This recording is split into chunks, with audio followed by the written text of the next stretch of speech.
everybody, welcome to another edition of Star Confidential. For today's guest, I have Chris Lord from Timmtalk podcast. Welcome aboard. Thanks, yeah, super excited to be here. This is my first time doing like a proper video guest appearance, so I'm really excited about it. It gets easier over time. Yeah, I'm sure. For today's segment, we're going with something I like to call Select 7, where we choose 7 actors of a particular character that's lasted a long time, that's had many interpretations, and we just choose our favorites among them. See which of them stand above the rest. Perfect, yeah. And for today's segment, I figure who better than the Man of Steel himself. One of my all-time favorite characters. Everyone assumes that I'm just a Batman guy because of the podcast, but I'm actually a through and through Superman fan too, so.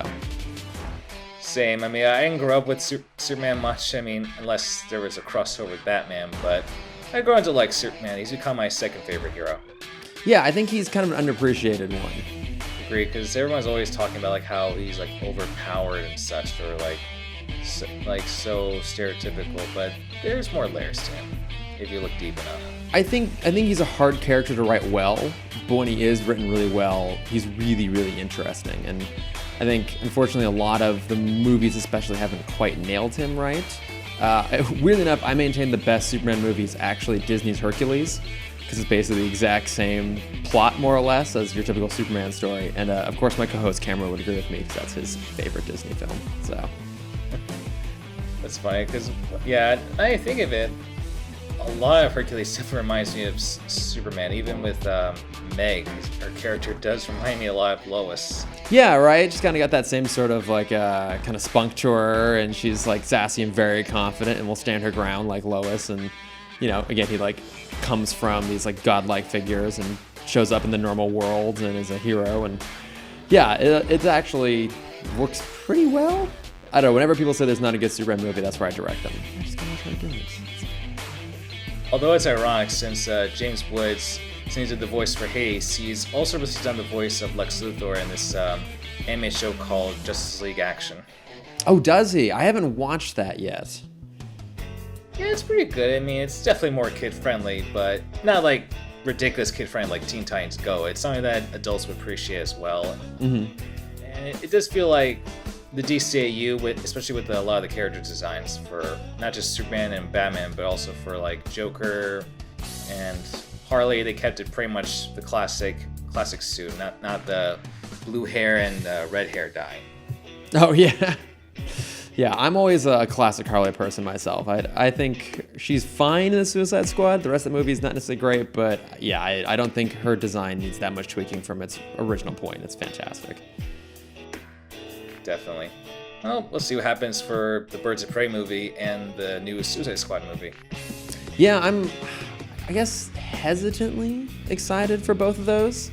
It's a pretty great cast to put together for Birds of Prey. I really love a lot of those characters. And then with Suicide Squad, James Gunn has done a pretty good job so far. So I'm hoping he has something distinct to bring to it. Because I feel like the DC movies that have leaned harder into just being their own thing have been the better ones, Wonder Woman, Aquaman. So maybe they can actually kind of pick up the pieces a little bit. Definitely. Although I wouldn't mind if they made a Man of Steel sequel, but so far that doesn't seem to be happening anytime soon. Yeah, I think Henry Cavill is actually really solid. I think he's kind of burdened with less than stellar movies, but I think he gives a good performance. And the idea of kind of approaching Superman with a slightly fresher take on it, hopefully outside of Zack Snyder's hands, and with him at the lead, actually be really exciting to me. But it doesn't seem like that's going to go anywhere. It's still unclear if he's even still playing Superman or not, so I don't know. Yeah, because I think right now he's in the Witcher series, because I think he has the lead role, and that's coming out on Netflix this year. That's right, around October, November, somewhere around there. Yeah, imagine that's keeping him pretty busy. And it seems something he's really passionate about too, which is also good. Like at the end of the day, you really want someone filling those shoes who wants to be there. And maybe that was never quite the case with Superman for him, so. Yeah, because so far I hear they're going to make a Supergirl movie pretty soon, I think. I'm all for that too. I think she's a great character. I think it would be weird to do her film without Superman involved somehow. Like I watched the 1980s Supergirl movie with Helen Slater a lot as a kid. I haven't seen it in years. I'm sure it does not hold up. But I remember Superman not being in it, which I thought was really bizarre. And I feel like they would have to have a Superman in that movie in order to make it work. It's kind of like Shazam too, where it's like you kind of just need someone actually filling those shoes to have that appearance to make it all come together. Agreed. I mean, I never even saw like that movie back then because I never even heard of it until recently, or looking up Helen Slater, because how she was the first voice for Talia. Oh, that's right, she was. Yeah, I know her from the Supergirl show, and then the Supergirl movie, and then she had an appearance on Smallville too. Because again, with any Superman property, they're always gonna bring in stalwarts from previous properties. And I forget who she played, but she was in there briefly. Maybe she was Supergirl's mom in that show? I don't remember. It's been too long. Oh wait, no, she was. I think she played Laura, Clark's birth mother. Oh, okay, that would make sense. Yeah, that would definitely make sense. That's kind of fun. It makes you wonder if they'll bring any other Smallville actors for Supergirl. So far, I think they've had at least two. Yeah, two. Yeah, I've only seen bits and pieces of Supergirl. Who have they brought in? They brought in Erica Durhance for Kara's birth mom. Okay. Her name was Allura, yeah. Okay. But that was only for season 3, because when the show first started, they had a different actress to play both Kara's mother and also her evil twin.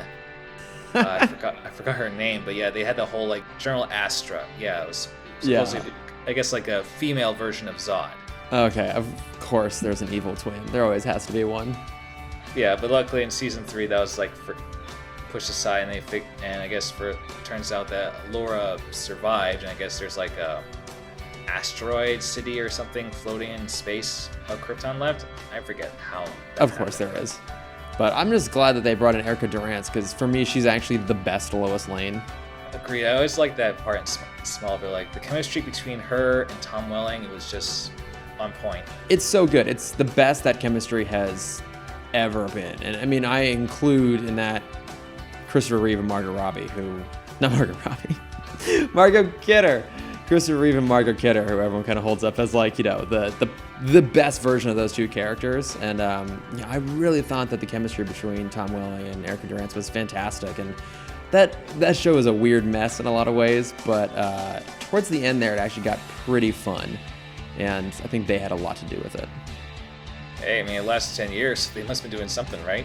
Yeah. Oh my God. There's a lot of that show you can skip over, but there's also some really, really good stuff in there. Like, I thought their version of Brainiac was pretty solid. I thought their Lex Luthor was great, too. I think he's the best live-action Lex Luthor we've gotten. I mean, Michael Rosenbaum is fantastic. And he played the menace well, but he actually had some humanity to him, too. And as much as I love Gene Hackman, he's just a little bit cartoonish in the Christopher Reeve movies. Agreed, yeah. Though I gotta say, if you ever get a chance to see Supergirl for this past season, you'll definitely love their version of Lex Luthor. I've heard he's great, yeah. I remember everyone was kind of weirded out. Like, John Cryer, like Alan from 2.5 Men, that's who you're going to bring in? And I've heard that he's actually really, really good in it. Yeah, that surprised me, because I was thinking for Lex Luthor, for either the movies or TV show, it would be like maybe Bryan Cranston. So I feel like he could like have that menacing, intimidating factor.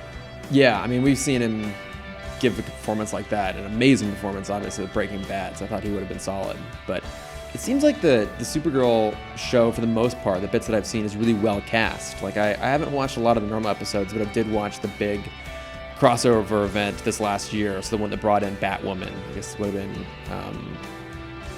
it was one of the Crisis names, I can't remember what it was. But I thought that Tyler Hoechlin did a really good job as Superman. Definitely. Not so crazy about the suit design, but, to keep it different from, like, other suits that we've seen before. Yeah, it had to do something to be a little bit distinct. I would agree with you. The suit's kind of okay, but I thought as performance, he's really good. He was good as both Clark and as Superman. He's got the jawline for it, too. So. Definitely.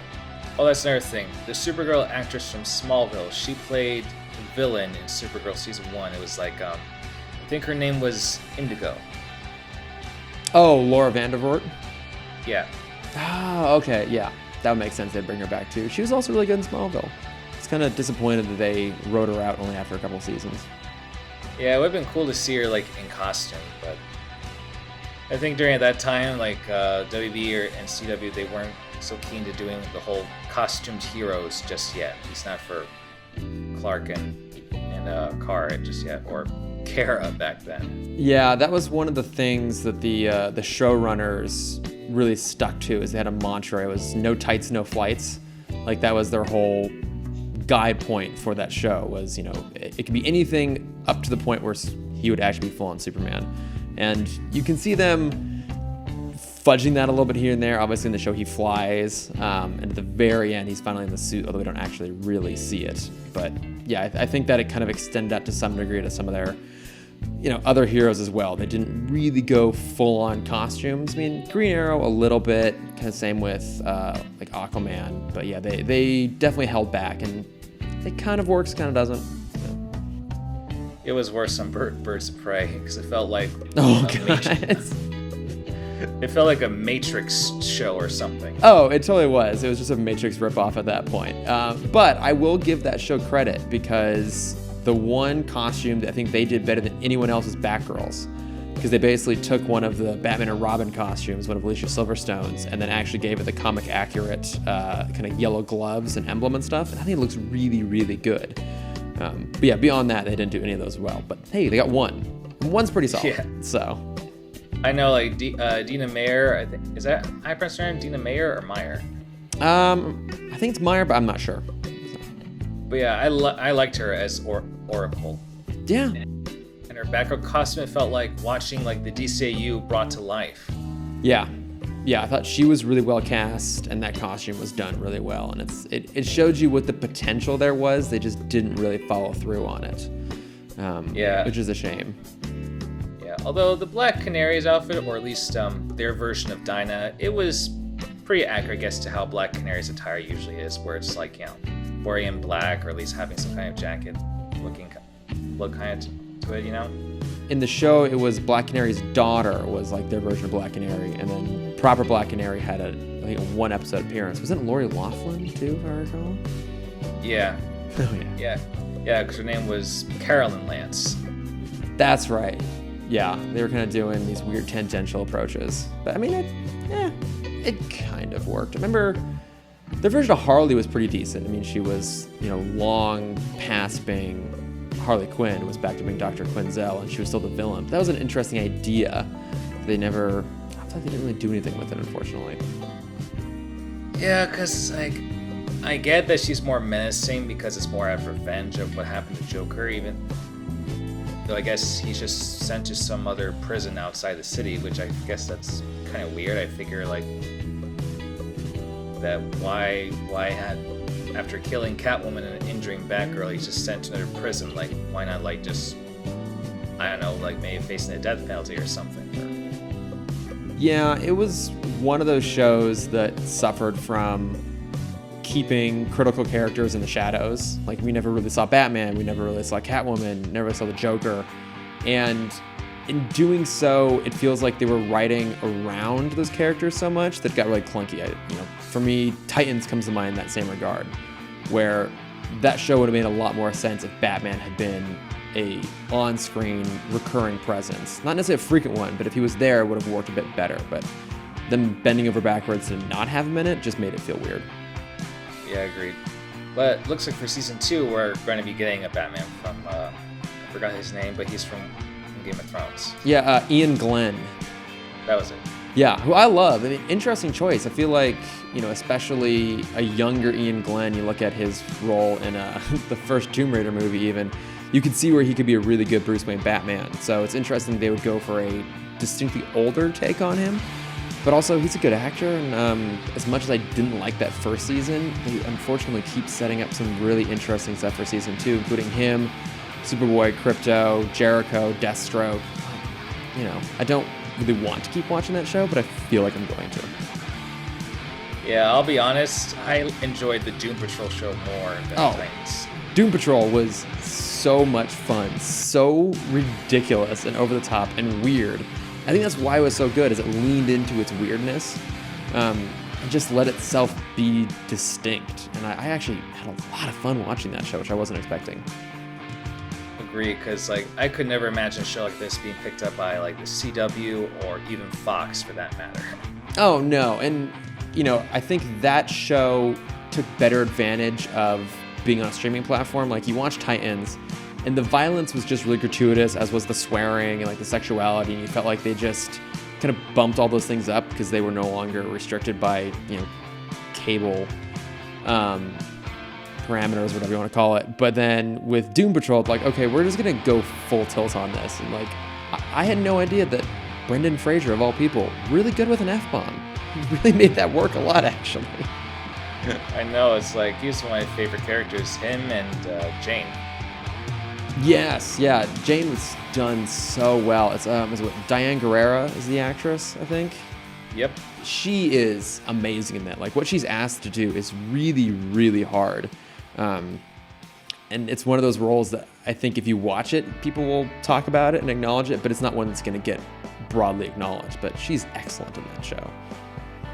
And then for me, Rita Elastigirl was my favorite part. I thought she was just so fun and funny and dry, and also had just really interesting arc to work with too. Like, anytime she was on screen was my favorite part of that show. It's just funny that whenever I see her, besides Rhea Farr, I always think of one of Alan's girlfriends from Two and a Half Men. She was Candy. Yep, I remember that. Yeah, very different character, and I think Doom Patrol was great because it showed how good of an actress she actually is. Because let's be honest, like, her role in Two and a Half Men wasn't really giving her a lot to work with. You know, I maintain that to play a dumb character, you actually have to be really, really smart and really talented. You look at like Lisa Kudrow playing Phoebe in Friends, or in Roman Michelle's High School Reunion. Like, playing that level of like ditzy and dumb is actually very hard to do well. And I think now that we've seen that actress get a chance to really shine, we see like, oh no, she's actually really talented. Definitely. When I see her, I'm thinking of like, she sounds like the young version of Alan's mother from Two and a Half Men, the way she talks and everything. Oh yeah. Oh my God. Who? I'm blanking the name of that actress, but I love her. I think she was one of the best parts of that show. She's just so dry, and I love dry humor. So that part worked great for me. Yeah. Although I gotta be honest, with her powers for how like she can become like a big blob, I mean, that was like, whoa, because I never saw her like that in like the Teen Titans show or other interpretations of her. I just figured it's just like powers like Mr. Fantastic or Plastic Man, not like, you know, being all mushy and gushy, like literally. Yeah, I thought that was an interesting way to take it, because I feel like they never really showcased her powers. I can think of maybe once or twice where she stretched her arm and it looked, like you said, like a typical stretching superpower. So it'd be interesting to see if with season 2, if it's more about her honing her abilities, because at the end of season 1, as great as a character as she is in terms of a battle sequence, she wouldn't be particularly useful. No, not yet. But as we see her story, it kind of makes sense as to how her powers work, that it's all about the state of mind and emotion. I guess whenever she's stressed or overwhelmed, it's hard for her to maintain that shape. Yeah. Which I guess makes sense as to like whatever that was that made her what she is. Yeah, they did a really good job with that show, showcasing how like messed up all those people would be, which I feel like Titans attempted to do and just couldn't really stick the landing. Like they forced kind of like darkness onto it, whereas Doom Patrol was letting itself be really fun, but not shying away from just how messed up all these people are. Yeah, because that's the thing that what I feel like for any live action interpretations, especially for comic book characters, we're always gonna look back at certain animated versions. In this case, like for Titans, we always think of the Teen Titans show. Oh yeah. Yeah, I love the Teen Titans cartoon. My co-host Cameron, that's one of his all-time favorite cartoons. I think it kills him a little bit all the time that we're doing the DCAU and not Teen Titans. Who knows? Maybe we'll do Titans after we get through the DCAU. But no, that show was really fun, and I had never really been super interested in Teen Titans Go because it seemed like it was just like a kitschy spin-off of the original. But that being said, I loved the movie. Like, I really loved the movie. Enough so that I've been meaning to go back at some point now and watch the show because I think I'd like it a lot. Yeah, that's what happens when network executives decide, okay, let's focus on more lighthearted superhero teen show.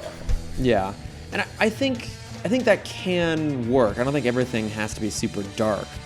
I think the great thing about Teen Titans Go, at least the movie, was the only thing I've seen, was that it got to play in that meta space. I mean, again, talking about Superman, the fact that they cast Nicolas Cage in it was genius, because, this was the guy who was supposed to be Superman back in the 90s when Tim Burton was doing Superman Lives. And let's be honest, that was never going to work. That's just a really weird casting choice, and especially when you see a lot of the aesthetics of that movie, it doesn't hold together. But to be able to bring him back and to let him be kind of one of the more comedic interpretations of Superman, I thought was really fun. Would have been funny if that story would have become a movie. Never know. Probably wouldn't be worse than Batman and Robin. Yeah, I haven't watched the documentary about it that someone made a few years ago, but I've actually read the script because a lot of those unproduced superhero scripts at that time are floating around, and it's weird. It's definitely really weird, especially if you've seen photos of just some of the very Burton-esque aesthetic. And there's always a part of me that thinks like, what would it be like to live in the alternate universe where that movie got made and just get a chance to see it. But at the same time, I'm kind of glad it didn't happen because I just don't think that's a good marriage of creative and property. Like, kind of in the same way with Zack Snyder and Warner Brothers taking a very Batman-esque approach to Man of Steel. Like, that tone of being dark and grounded worked well for Batman because that fits his character. But that's not who Superman as a character is. And I think when you don't have that good sense of how to actually do that character well, it just doesn't work. You have to really know the tone. And I don't think Tim Burton would have brought the right tone to Superman. Yeah, definitely. Although I think for Zack Snyder, I think as far as for visuals, I think he got the aspect of Superman, and I'm 50-50 on the dark tone because I think it can be utilized effectively. Just I think maybe it could have had a little more lightness to it because for Man of Steel, like, they were definitely borrowing a lot of things from Batman Begins, like with non-linear, for how both characters, they went off to the world, try to rediscover themselves, and having beards. Yeah. Yeah. And then going somewhere up north, or I think south for Superman, not sure where it was, if it was Antarctic or Arctic. But I think the fortress is in the Arctic, I'm pretty sure. So I think, doesn't the movie start out with him up in like Canada or Alaska or something like that, I want to say? Yes, somewhere. And that's one of the things I did not like about the movie, that we see the ship crashing behind the Kent farm, and then wham, a jump cut to like the middle of the ocean. Why don't we have the scene like where they find the baby? I feel like that's kind of essential. Yeah, we've seen it 100 times, but... Well, we've also seen the death of Thomas and Martha Wayne 100 times too, so it's like some of these things get rehashed, and if it feels critical, then it makes sense.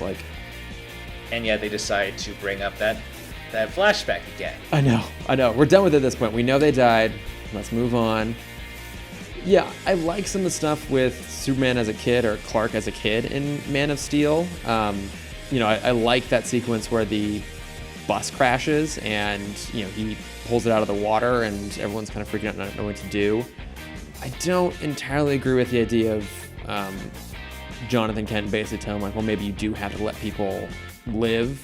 Or let the people die to save your own identity. I feel like that's kind of antithetical to the way that character normally works. And even if you're gonna make a big departure like that, they just didn't really stick the landing. So. Yeah, but I think they were trying more of a realistic approach to how it's complicated, because I think by the end of the film we see that Jonathan Kent sees Clark as a chance to be a hero for the world, but at the same time, he just wants to make sure that Clark can have some semblance of a normal life, because I would say in this day and age, or even back in the 80s, at least I think that's when Clark was a kid, if there was any notion of him being different or having abilities, then the government would hunt him down, and he would either be out on the run, because of course they couldn't capture him, or forced to serve if they threatened his parents or something. Yeah. I get what they were doing. Have you read Superman Earth 1 from J. Michael Straczynski, the comic? I've read some parts, not the whole story, but I did like the aesthetic of it. It reminded me a lot of Smallville in some parts. Yeah, I think one of the best parts of that comic is how they handle the relationship between Jonathan and Clark, because Jonathan's the one who's actually pushing Clark to go out into the world, to the point where he has Martha, knit the suit out of the blanket, which is kind of a classic element of the character. But he even tells him, he has a whole speech about how, he once knew a guy in marketing. The whole thing about marketing was, giving people like a symbol. So it's him that comes up with the idea of the name Superman and the S and stuff. And basically, you need to wear this so that people will see that you're friendly, like the colors, the emblem, the fact that you're not hiding your face with a mask. For you to do what you do well, people need to see you and see hope. And in that regards, I thought they did a really solid job with it. And I guess, not everything carries over perfectly, but I would have liked to see them do maybe something a little bit more along those lines when it came to Man of Steel. Agreed, yeah. I mean, I didn't hate it, but it's just, they could have tweaked some things, just especially with some of the character portrayals and some motivations, but for some, but I do feel like it definitely made an impact as a memorable take on Superman, just probably more of a lighter tone. But yeah. Like for you, how do you see Henry Cavill in that role? Like, does he work well for you? Like, where do you kind of group him amongst the Superman performances you really like, or you don't? Like, where does he fall? I liked his portrayal of Superman because it really shows how difficult he has to be living in this world. Because whenever I think of him in that movie, it's like Superman placed in a darker world because it's a different view than it was in the 70s for Christopher Reeve. Yeah, it's a very, very different world, yeah. I like that he just wants to help just cause, there's no sense of tragedy. I mean, yeah, he lost his dad, but that wasn't the driving force to why he wants to help. He just wants to help just because he can. Right, yeah. I think most of the versions of Superman we've seen, will incorporate the Superman the movie version of Jonathan, where he dies and basically, because Superman couldn't save him, he's inspired to go and save everybody else. Which I guess I get that where that works. That's a clean story. But for me, I would rather it be more driven by hope and positivity. And exactly, of him realizing, well, there are all these people around the world constantly trying to do the right thing, and I am even more capable of being a hero than others, and I'm, put at less risk by doing it. And that's a motivation for him that I don't feel like I've really seen before, that I would like to, of him being a little more positively driven. Yeah, that's one thing I didn't like too much with Dawn of Justice, for how he was very gloom about how a lot of people were responding to his actions, for how untrusting they were of him, everything. I mean, I get it, kind of makes sense. They're trying to bring a sense of politics into Super Committee, because I feel like that's Zack Snyder's style. I feel like they're mixing Dr. Manhattan with Superman in that sense.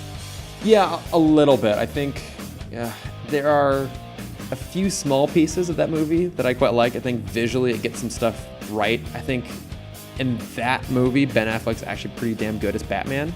And I like his suit. I love his mech battle suit at the end. I think it looks great.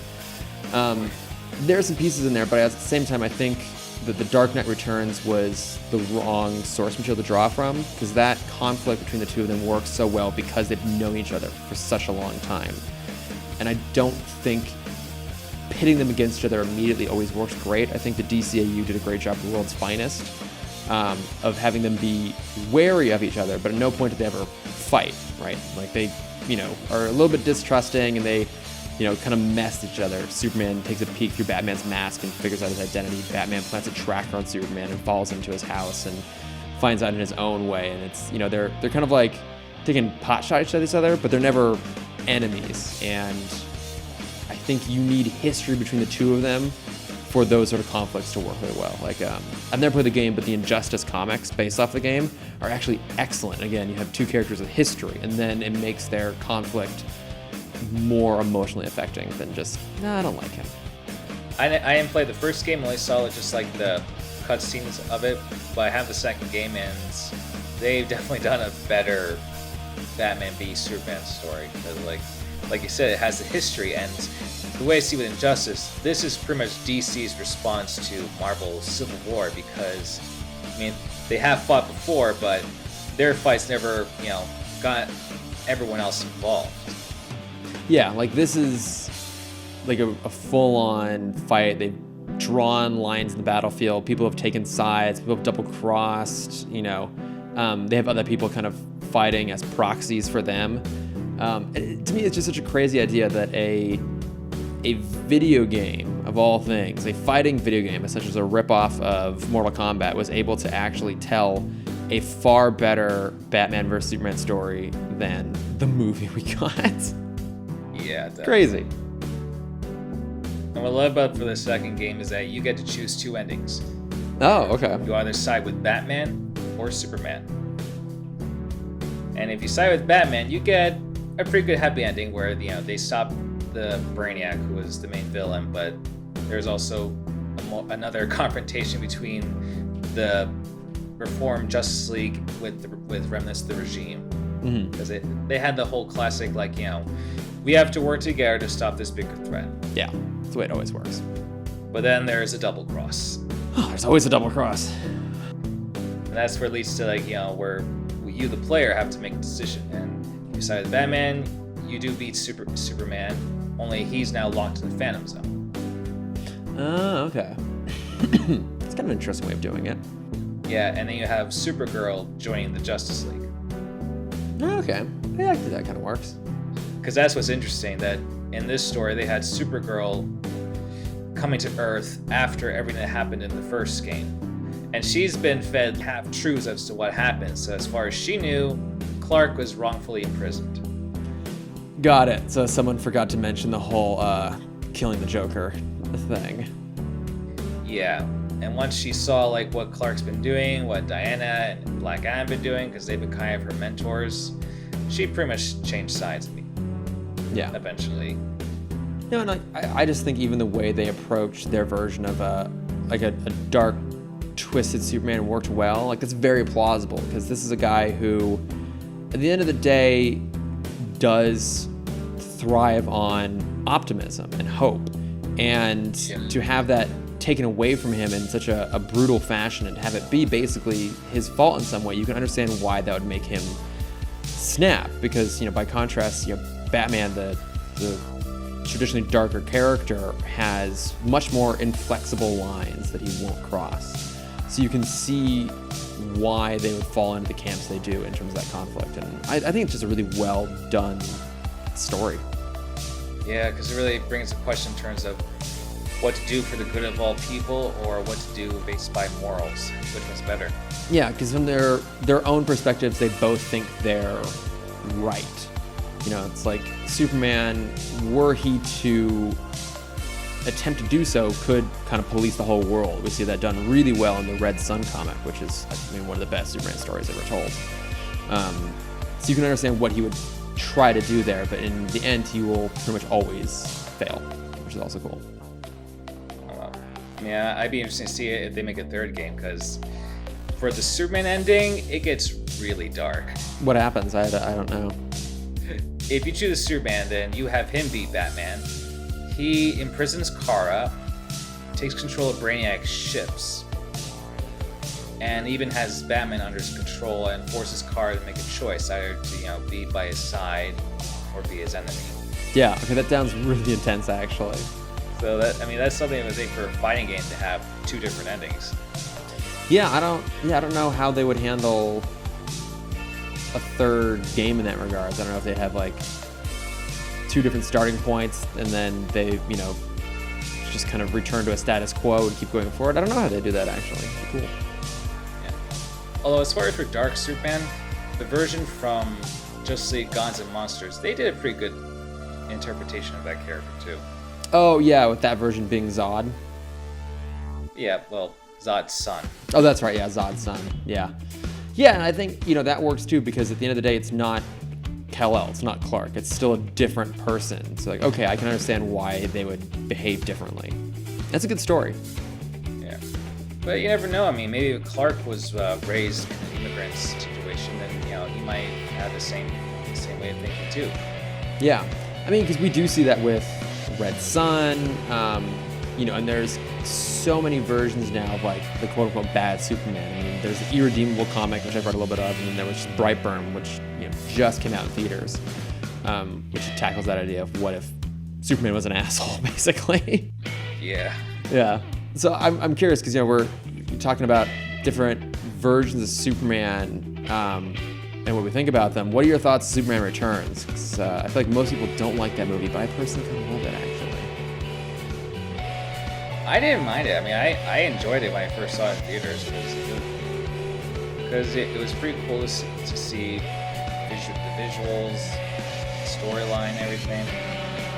I see it as like a tribute to what Richard Donner has created back then. Yeah, I feel the same way. I think it serves as a imperfect third act to an existing story. If you look at the Donner Superman 1 and 2, and I mean, part of the problem is that even the Richard Donner films are a bit of a mess because he got fired, at the end of Superman 1 and got replaced, and I think his version of Superman 2 is much better than the actual one we got.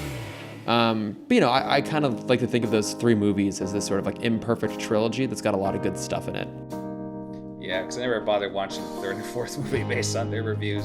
Yeah, I know I watched the fourth one a few times as a kid because it's like the nuclear man, right? Like this sort of foe that could go up against Superman. And actually, speaking of John Cryer, he plays Lex Luthor's cousin, I want to say, in that, which is kind of crazy. I remember watching that. I think I attempted to watch the third one once, like a few years ago, right when they first put out like the blue or DVD box set. And I couldn't get to the opening credits because it's sort of this long, drawn-out, like Rube Goldberg-esque sequence involving Richard Pryor. I'm just like, what is this? This doesn't make any sense at all. I can't do this. God, and then having having split into two Supermen, like one good, one bad, that kind of thing. Is that yeah, I think that's part of it too. There's like that famous meme now of like the 5 o'clock shadowed version of Chris Reeves Superman at a bar, like pouring a drink. Like, it just seems so ridiculous. Like I'll watch it at some point, but it can wait. So what's one of your 7?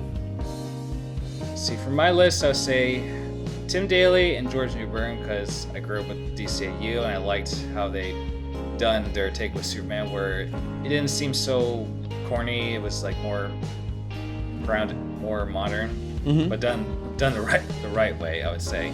At least back then in the 90s and early 2000s. Like, of those two, do you have a preference for one over the other? Hard to say. Initially, I liked more Tim Daly because I grew up with hearing him first before Justice League. Yeah. But I grew on to like George Newbern's because I really like how he does pretty good dark interpretation of Superman. Yeah, I was kind of reviewing some stuff today in preparation for this, and I was trying to figure out if either of them really stand out to me, and they feel very similar, and that's not to be dismissive or say they're not both bringing something great to the performance. I think they are. They're not that different. I feel like maybe Tim Daly has a bit more of an edge to him, and at times they play George Newbern a little bit like softer, a little bit more like a big kid. But I think at the end of the day, it just comes down to what material they have to work with, right? I think George Newbern in general had better material. I think Justice League and JLU are better written shows than Superman the Animated Series. I always think of the finale when Superman has that great speech about living in a cardboard world when he goes up against Darkseid. Oh yeah, it's a great speech and a great moment, and he really brings a lot to it. And then you look at Tim Daly, and one of my favorite episodes is, of course, World's Finest with Batman, and just their exchanges there. And I mean, Kevin Conroy still to this day is one of the greatest voice actors of all time, one of the best cast voice actors of all time with Batman. And I think Tim Daly holds his own against him. And yeah, I think they're both really, really good, but they're not, like, neither one of them really jumps out as like, oh my God, this person's amazing, this person's terrible. I think they're both really solid. I mean, it's funny to think that Tim Daly was recast because he had scheduled compilations, but I don't think the show he was going to be on never fully developed. But oh well, they already made their decisions. Yeah, I mean, unfortunately, that sort of stuff happens all the time. I mean, he's, done well for himself. He was on Private Practice for a while, and now he's on, is it Madam Secretary? I'm not sure. Yep, that's it. He also has this great series of short videos called The Daily Show, obviously D-A-L-Y like his name, with him and his son Sam, who also voiced Superman once. I don't know if you've ever seen them, but they're actually really, really funny. And they'll bring in, friends to kind of do guest appearances. I think like Michael Rosenbaum's been on it a couple times, and the two of them have really, really funny, great chemistry. Oh yeah, especially like they definitely had one with Superman Clubhouse. Okay, you've seen it. Yeah, I've watched them all, and I love the ones like where they get like the Superman Clubhouse Yes. with Kevin Conroy, and even one with Susan Eisenberg. Oh, she's amazing. Like, I mean, she's the definitive Wonder Woman, and I actually really like Gal Gadot, but for me, Susan Eisenberg just is the best. Oh yeah, definitely. But as far as for other Superman actors, I would also include Christopher Reeve because for a time, he definitely was Superman. Yeah, he's iconic. Like, he is Superman. Like, I think without him, every iteration that's happened since then wouldn't be the same. And he's phenomenal in those movies. Definitely, it's just like everything with the costume, his portrayal, like as Clark Kent, it's just everything just works. Yeah, he is Superman. Like, no matter what happens, he will always be Superman. And my list would include Henry Cavill because I like the aesthetic of the costume. I like the character portrayal, like how his childhood was hard in terms of dealing with his powers, how trying not to save people even though he wants to, and just a Superman that's trying to fit in today's world. And I feel like by the end of Justice League, even though it was a mess, I feel like he did kind of fit in somewhat. Yeah, I will stand behind him as Superman. I don't necessarily love his movies, but I think he is really good, and it's kind of a shame that it seems like we'll never get a chance for him to really be in a great Superman movie. Great, but who knows? I mean, the fans have more power now, so there's hope. Oh my God, that's a whole separate conversation about the perils of fans having influence over the studios, but that's a very long separate conversation to have. So yeah. I think lastly I'll go include Tyler Hoechlin because I liked it in some ways better than Henry Cavill because it's more positive. It's like Christopher Reeve 2.0. Yeah, I think he approaches it from a more upbeat perspective. Like, this sounds like a dismissive word, but he feels kind of like plucky, and I don't mean that in a dismissive way. Like, he just has this sort of kind of like sparkle and effervescence to his performance that I really, really enjoy, and I think tonally he works well in that universe. Yeah, he's on my list too, actually. An underappreciated Superman. Yeah. Let's see, next would be Tom Welling because he was one of the strong points for Smallville because even though he was not really Superman for most of the time, I mean, he definitely acted like him throughout like the whole season, like how to pretty much be kind of a goody two-shoes and not in a bad way, just like very honest, not like doing any sort of not let the power go to their heads, like very responsible and well-rounded just most of the time. And I don't know, just to me I felt like that's Superman. Yeah, I think he really embodies that earnestness that I think is critical to Superman, someone who always wants to try to do the right thing, and in some ways he had the advantage by playing a younger version of him, less worldly, less experienced Superman, that he was able to be flawed, and he hadn't figured out yet how to kind of balance out his capabilities as a hero and as a savior with his own self-interest, right? I mean, there's a lot of points throughout the show where those two things come head to head, and he realizes he has to make sacrifices about the kind of person he can be in order to be a better hero. And I thought he was, again, great, like really, really good casting. Also, from what I've heard from like a number of sources, he seems like just a super genuinely nice guy, which I think kind of helps with the Superman. If you get that sense off a person that they're really authentic, it helps a lot. And I mean, sometimes that show was insane, but I think he was always consistently good. Agree, because especially when the episode where they go into the future, well, actually just Clark. Yeah, Clark goes into the future and sees future Lois and his future self. Like he definitely nailed the Clark Kent look. I think the best out of any modern actors. Yeah, he really had that look down. Yeah, I mean, it would have been cool to see him like, with the actual suit, but oh well. I know it's a shame we never even got like a publicity shot of him in the full suit. Oh, I think at that time they hadn't figured out yet how to balance out having multiple versions of those characters, right? Because he was doing Smallville for 3 or 4 years before they did Superman Returns, and I think that they're a little bit weird. Like, well, how do we handle having two Superman on screen at the same time? Whereas now we've kind of figured that out, right? Like, I mean, you have Grant Gustin doing a fantastic job as the Flash, at the same time that Ezra Miller's doing something as the Flash in those movies. And I think now we're like, okay, it's possible for us to have multiple versions. We have Tyler Hoechlin at the same time that we have Henry Cavill, and it's just not that big of a deal. You just have to make them feel distinct. I think at that time, Warner Brothers was very hesitant to have too much overlap. Like there were people talking about the Batman embargo that was happening at that time, where a lot of the shows, like the animated show The Batman, couldn't tackle characters like Two-Face or Ra's al Ghul because those were being held off for the Nolan films. I mean, I think even by the time they started to do Justice League Unlimited, they were really restricted in who they could bring in from Batman's world because of the Bat embargo. Whereas now, I don't think that's quite as big of a deal. I know, I hated that. Yeah, I mean, because Batman still has, the best rogues gallery. And I mean, to their credit, they found really great villains for Justice League and Justice League Unlimited. And a lot of the Batman characters had already been done really well, so I don't know if they really had more room to go with them. But it would have been fun to see them pop up here and there. Maybe Catwoman come back, for example. Yeah, I mean, especially when they had the Legion of Doom. That would have been great to have some Bat villains, like, not in a major role, but at least to be, part of the fun. Yeah, in there somewhere, which, you look at Young Justice, they were able to do that, to incorporate some of the Batman villains in their version of the Injustice Gang or the Legion of Doom, and that worked pretty well. Although I think I'll admit, this past season, the CW shows were able to incorporate more of Batman and his characters because of the time Gotham didn't air its final season until January. Oh, yeah. That's how they were able to get Batwoman, because with no Gotham airing, there's no confusion, but to a novice, you can tell the difference. Yeah, very, very different shows. Oh well. Hopefully the Batwoman show will be pretty good. Did you see the trailer? I did see the trailer. Gonna be honest, I didn't love it. I don't know. It just felt a little flat. But I think a lot of those shows sometimes need room to get their footing. Like, I think Arrow was pretty good season 1, but season 2 in that show is probably its best. It's really solid. And so maybe just we'll take some time for them to figure out their stuff. But I'm hoping it's good. I want it to be good. I love that character. So.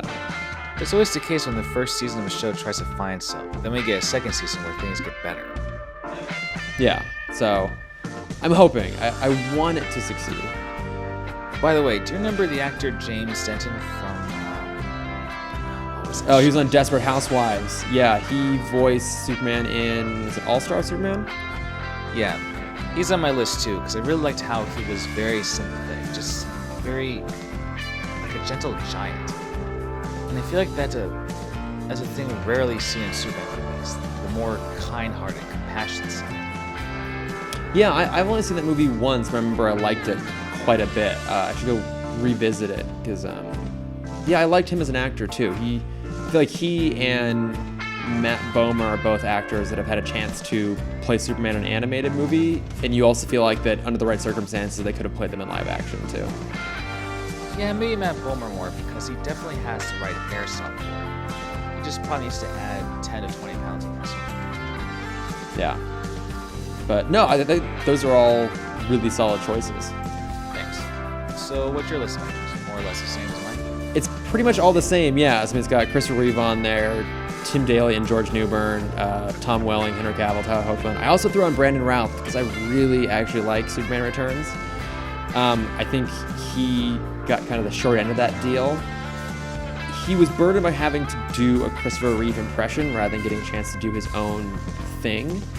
But I really buy him as Superman. I think, again, he has that sort of kind of genuine, effortless charm that I think works really well in a Superman. I would have loved to see him get a second stab at it. It's kind of a shame they didn't, but also I get why that movie wasn't super successful. But yeah, he would be on my list as well. Yeah, I guess for me, Brandon Routh would be more of an honorable mention. Him and Matt Miller. Yeah. No, I have a few of those myself, yeah. And as I'm thinking about it, even Nolan North from Young Justice as well. Yeah, he does a great job. I mean, he gets to shine more as Superboy, I think, than he does as Superman. But I mean, he's still obviously one of the most accomplished voice actors of all time, and brings a great performance to it. I also have a soft spot for the more comedic versions, like I mentioned, Nicolas Cage. But I think Channing Tatum is really funny in the Lego Movie as a Superman.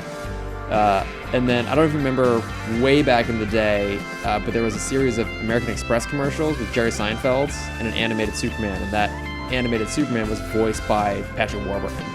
And I just watched one of them again today, and they hold up. They're still pretty funny. I think it's a good version of that character. Definitely, because I always feel Superman's the more comedic hero, and yeah, I love those Seinfeld commercials with him and Patrick Warburton. I mean, heck, I think even the right direction, Patrick Warburton could have done a pretty good interpretation of Superman. Like, he's got the height. I mean, he definitely has the builds and the voice.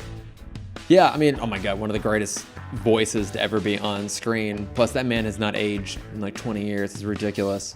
No, I love him, and I think if you do the right kind of slightly sillier version of Superman, he would have been a really good choice. Yeah, like even for like a Saturday Night Live like little skit. Yeah, that's a really good point actually. Yeah, he would make a great sketch comedy version of Superman. And then I would probably have one more honorable mention, which would be Adam Baldwin from Superman Doomsday, which was the first DC original animated movie. I still think one of the best actually. I have not watched yet both Death of Superman and Reign of the Superman, the newer versions, but I really like that original version. I think it's a pretty clean narrative for what is otherwise a very complicated story. I think it's well animated, and I think he's really, really good as that character. I like him a lot. Yeah, he definitely stands to me. It really definitely had a good range of emotions in terms of, being the standard Superman and the more darker, like tyrannical, somewhat tyrannical Superman as well. Yeah, the evil clone version did that well too. Yeah, but I think you might enjoy the Death and Reign of the Superman movies because Jerry O'Connell did a pretty good job with voicing the character. And that's ironic since before Superman he voiced Shazam. Oh, that's right. Yeah, he in DCAU, right? Wasn't that in? Yep. He was Shazam. Yeah, I do need to watch him at some point. I haven't really loved the DC animated movies that are set in kind of the New 52 verse. So the one that has Jerry O'Connell Superman, Jason O'Mara's Batman. I've always found them a little bit flat. I watched Suicide Squad: Hell to Pay last night actually, and it just didn't really do it for me, and I'm not sure why. Like, there's really talented people in terms of like the voice actors. I mean, Sam Liu was the director on it. He's very accomplished. He knows what he's doing. Alan Burnett, who wrote it, was one of the creators of Batman Animated Series. I don't know what it is. There's good talent attached to those movies, and it just feels like there's not a spark there that you got from, say, like a Young Justice or the DCAU or some of the other more individualized original movies, like Under the Red Hood. I don't know, I mean, I feel like I enjoyed it more than Suicide Squad because it felt like, a government kind of mission to, get that car that can let you bypass hell to get to heaven.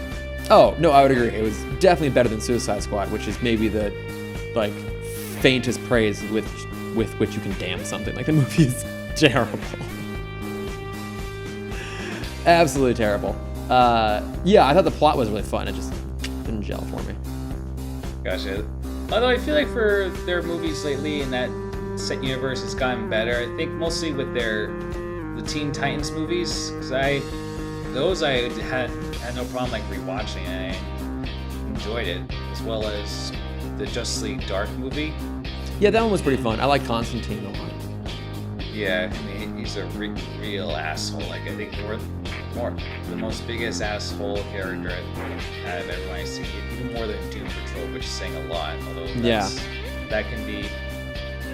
debatable. Have you read any of the Constantine comics, any of the Hellblazer comics? No, I've not really read much of the comics, but I did look up his biography, which is very dark. Yeah, I'm looking up the name of the comic. It's this very particular run. It's what the movie is loosely based off of, but it's basically, I'll have to look up the name. Basically, the idea is that Constantine is dying from lung cancer because he's a chronic smoker, and his life is catching up with him as a result, and it's the lengths to which he goes to save himself, basically. And it's one of the darkest stories I've ever read, but it's also really, really good. Dangerous Habits. That's the name of it. Yeah, highly recommend reading that at some point. It's really great comic. All right, I'll take a look. Because they did a Constantine movie, so to speak. It was sort of like a mini-series online through CWC, but I think it was somewhat based off one of the earlier stories, like with his origins and everything. And I'm not sure what the title of the book was, but it was very dark. And I don't know. I see Constantine as definitely more of an anti-hero than a hero. Oh, absolutely. And I think he played as such. I've never seen the Keanu Reeves movie. I think I watched the pilot of the NBC show that eventually got canceled, and then they brought him in to do like one appearance on either The Flash, The Arrow, and they did a Seed show, and then he has been or was on oh my god, how am I blanking on the League one? What is it? Legends of Tomorrow. Thank you. Wow, I can't believe I forgot that. Yeah, he was on that for a while too. And Matt Ryan, I think, was the name of that actor. I think he's really good in that role. And he voiced him in the Justice League Dark movie as well. I think he's great casting. Definitely. Either live action or voice, he is Constantine. Yeah, no, he's great. So hopefully they'll do something more with him at some point. Definitely. I mean, I say, hey, give him a movie at some point. Yeah, I mean, Guillermo del Toro had Justice League Dark for a long time, but I think that's pretty much dead, unfortunately. But who knows? I mean, I feel like Warner Brothers is constantly announcing stuff and then quietly shelving it without ever saying anything. So we'll see what actually gets made. Yeah, at least we're getting 2 films next year. Maybe 2. Which 2? Wait. Oh, Wonder Woman and Birds of Prey. Oh, that's next year. Oh, that is next year. Yeah. Yeah, it could be good. I mean, we are getting a Joker film, but that's a very separate separate story. Oh, that movie's gonna be terrible. Really? I don't know. I mean, I think as far as for how Joaquin Phoenix's portrayal of him looks pretty unique, and it's more artistic kind of vibe, but yeah, when I think artistic, I don't think Todd Phillips. So I'm very skeptical, and this is me being like my kind of douchey LA self too, but from the rumblings that I've heard, it's not very good. So I don't know, we'll see. Again, I would rather these movies be good than be terrible, but I don't have high hopes on that one. I mean, we'll see what happens. Though I would predict that one of its high points is probably going to be Joaquin Phoenix's portrayal. Yeah, I think he's a fantastic actor. I think that performance is going to be really good. I just don't know if they really have a movie around him to hold it all together. I was very unimpressed by that trailer. So, I don't know, we'll see. I mean, they'll probably make a better one at some point. Yeah, they'll just remake it again in like 10 years. Yeah, I mean, at least it's better than Jared Leto's take on Joker. Oh, well. Yeah, that's also not very hard to do. That was pretty terrible. Yeah, it felt like a weird mix of Heath Ledger with a modern gang member. Yeah, that movie just didn't work. Okay, I'll give it 2 things. I'll give it Margot Robbie's pretty solid, and I actually really like their version of Captain Boomerang. I thought Jai Courtney was pretty great in that role, and that's it. I'll give it those 2 things. Yeah, same with me as well as with Will Smith's Deadshot. Oh yeah, he was fun. Yeah. He was on kind of like 90s era Will Smith form, which was good to see. Definitely. I mean, it's a shame he's not going to be in the next one, but they're not rebooting his character or anything. Yeah, it's going to be a different character. People are thinking maybe Bronze Tiger, which I could see. I don't know. Plus, I love Idris Elba, so that should be great. Yeah, I could see him as Bronze Tiger.